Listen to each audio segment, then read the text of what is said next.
Good afternoon, I am Precious Mzeya Sakaleji. Welcome to Camnet TV Midday News. The headlines. Physically challenged persons protest over economic hardships. Political parties cautioned against holding aspiring candidates to ransom. Join me with the Midday News in detail after this commercial. 2021 has been described as a highly politically charged year. This is because every 5 years the country goes to the polls, and that 5 years elapses with only a few months remaining down to the ballot. The battlefield to appear on the ballot is becoming fertile. A lot of people are expressing interest of appearing on the ballot. In all this, our interest is to put the duty bearers, the leaders, and those aspiring to task by asking the relevant questions. If you're an aspiring candidate, be it councillor, mayor, or member of parliament, get in touch with us to get yourself on the verdict. We go beyond speculation in dealing with policy and governance issues.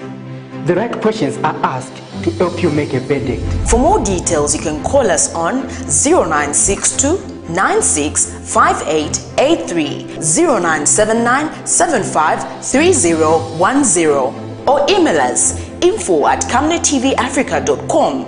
Terms and conditions apply. Join us on Camnet TV every Monday, Tuesday, Thursday and Friday at 17:45 hours on a new program dubbed The Verdicts.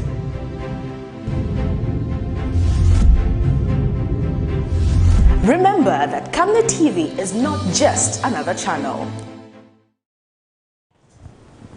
And now the media news in detail. The Patriots for Economic Progress PEP, through its party president, Sean Temple, has dragged the Electoral Commission of Zambia ECZ and the High Courts of Zambia to challenge their decision to compel presidential candidates to physically transport their supporters to ECZ offices. Mr. Temple is challenging ECZ to explain why presidential candidates have to transport their supporters from all the 10 provinces of the country to the ECZ offices during the filing in of presidential nomination papers, when political parties can simply avail the commission with a list of its supporters. Mr. Temple says transporting supporters from across the country is not only expensive for his party, but that it has also health implications in view of the COVID-19 pandemic. He says his party has instituted legal proceedings against the commission because efforts of trying to reason with the ECZ has not received favorable response.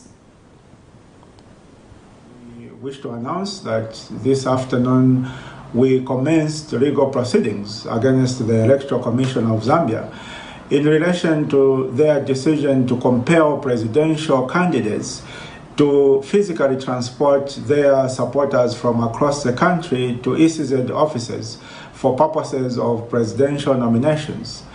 We are aware that Article 100, Sub-Article 1J of the Constitution requires that each presidential aspirant should have at least 100 supporters from across the country. But the Constitution does not require that those supporters should be physically taken to ECZ offices. In our view, we do believe that a list of supporters for each presidential candidate should be able to suffice for that purpose. Otherwise, physically transporting people from all the 10 provinces to ECZ office has a lot of health implications in terms of COVID-19. It has a lot of cost implications in terms of transport costs, lodging costs, and related costs. And those costs might be insignificant for larger political parties, but for an upcoming political party like ourselves, that is something that is very significant. Persons living with cross-cutting disabilities have continued to complain of economic challenges owing to their physical being. The disabled persons have called on President Edgar Lungu to consider holding an engagement meeting with them so that they can air out their grievances. Persons with Disabilities chairperson Chola Mwamba says the persons entrusted with the responsibilities of looking into the welfare of the persons with disabilities are not performing according to expectations. Mr. Mwamba laments that the 10% disability inclusion policy in all government sectors is being abused by those in forefront, while monies intended for disabled is not reaching the intended beneficiaries. Behind me is a group of persons living with cross-cutting disabilities who every month gather at this place to receive alms from well-wishers. For many years, these persons have complained of being left out on empowerment programs that government is distributing across the country. They are now calling on President Lungu to meet them so that they can air their grievances. Lelo tulelo mbako kuli wakateka baedika chagwa Lungu ni wakateka wesu ama program haya bomba kuli fofema disabled tayale bomba bwino ngama empowerment ya balepera fofema disabled na ya chepa tulelo mbako bachagwa Lungu kuti bapalama kuli fofema disabled depo baishira pabuteko bachagwa tabalanda kona fofwe balemana echo tuleyilishanya fwe balemana chakwe batinga twaya ku office community development tabatuposa kwa mano twalilemba makarata na makarata yakwe batulefo kumunana bakateka lero balatuchinga tulibe na Zambia twalema nafye tatwalema na mano tine balechita empower abantu ukutino kwe bati government wayitetishire na decision yakwe bati batukolonganika ko ma groups muliomo tuli batupangako na informa group 10 so that batupera kwendalamesha ko bati muliamu inomo tuli mu group twalima twasombola file fintu songa twasombola so that wa government baisa bayingira mubena bambukula chitefide fintu kuli bayifwe nishite tubachitire cha musango efi pantunga bachite chonishi it's the pattern pass yako bati watako empower na ifwe bene pamula ndo akutiro ko bati na ifwe bene ni sha mafia yala baya kutuchepani nako ifufuma person living with disabilities. These persons have lamented that the 10% policy for inclusions of persons with cross-cutting disabilities in all sectors is being abused by those entrusted with the responsibility to implement it. When they say 10% of the persons with disabilities, in reality, it should be persons with disabilities only. You know what? Ngakutilesa abantu abalebo kuyasanga tuwale mana wabikirepo umo 9 babu latina duwala men so kashta adi wafe bwino bamba na disability card but a paid mulole keshe. If you are corrupt, you see what we are going to do.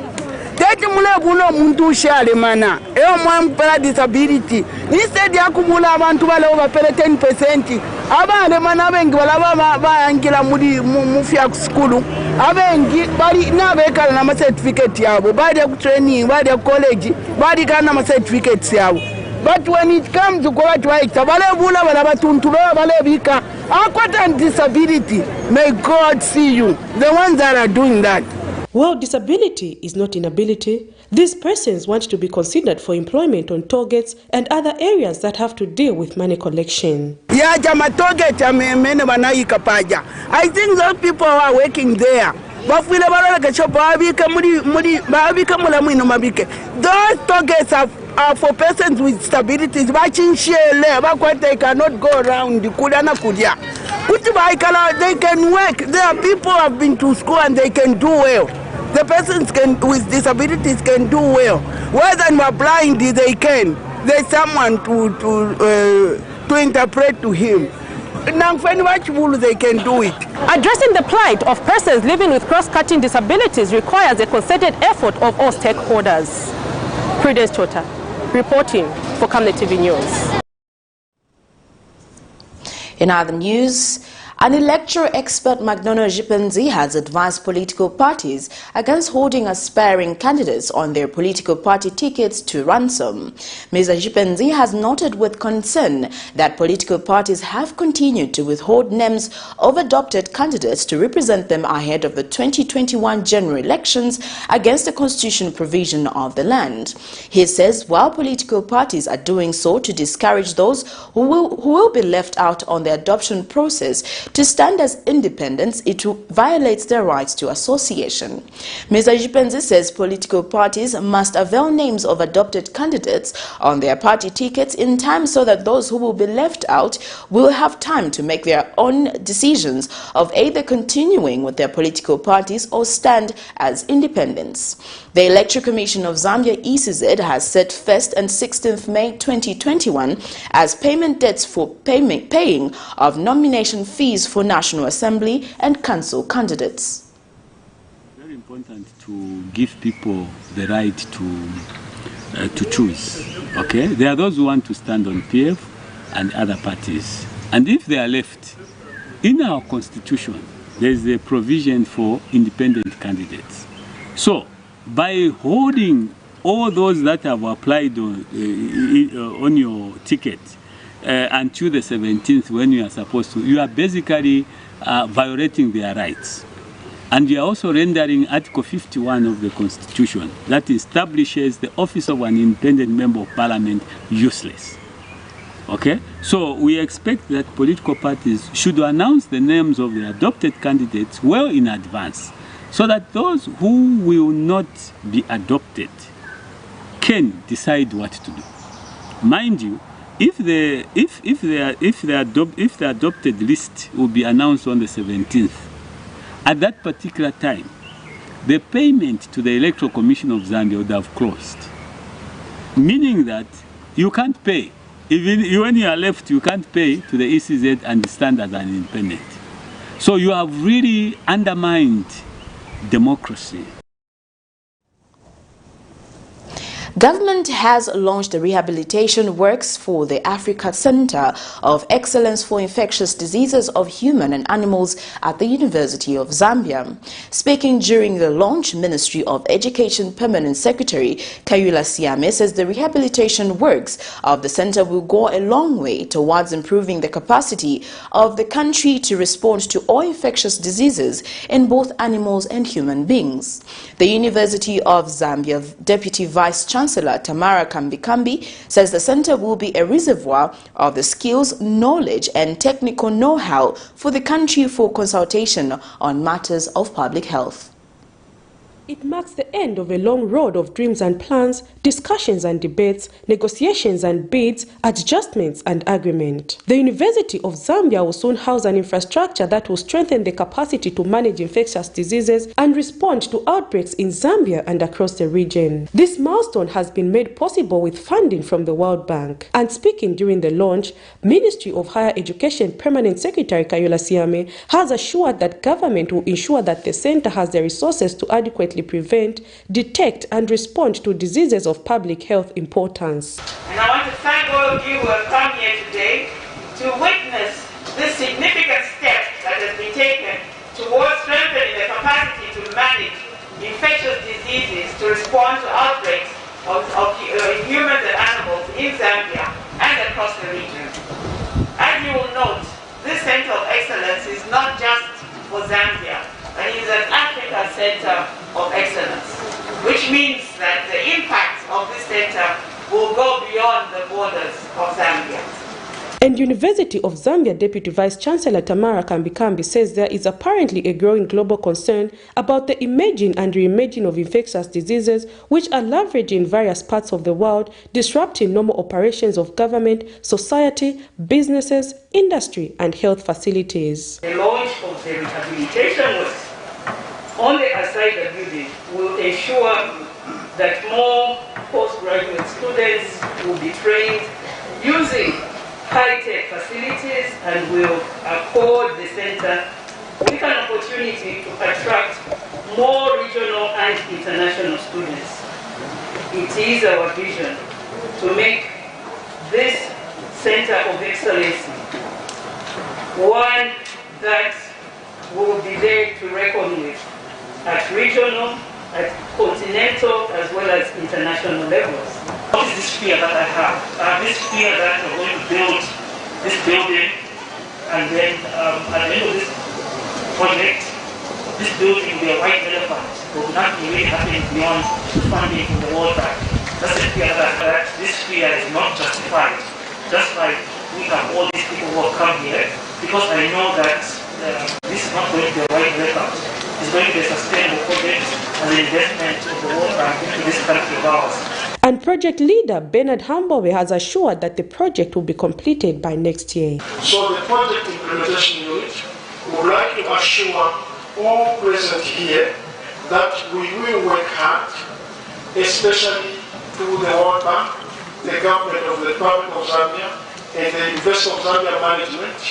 Their open door policy to us it's 100%. Zambia is not strange to outbreak of diseases such as the foot and mouth disease in animals that has continued to kill animals in the country, and now the COVID-19. The ability to detect diseases quickly in both animals and human beings plays an important role in preventing the further spread of the diseases. Prudence Chota, reporting for Camnet TV News. That news item brings us to the end of Camnet TV Midday News, but before we go, the headlines once again. Physically challenged persons protest over economic hardship. Political parties cautioned against holding aspiring candidates to ransom. I am Precious Mzea Sakaleji. Thank you for joining me. Good afternoon.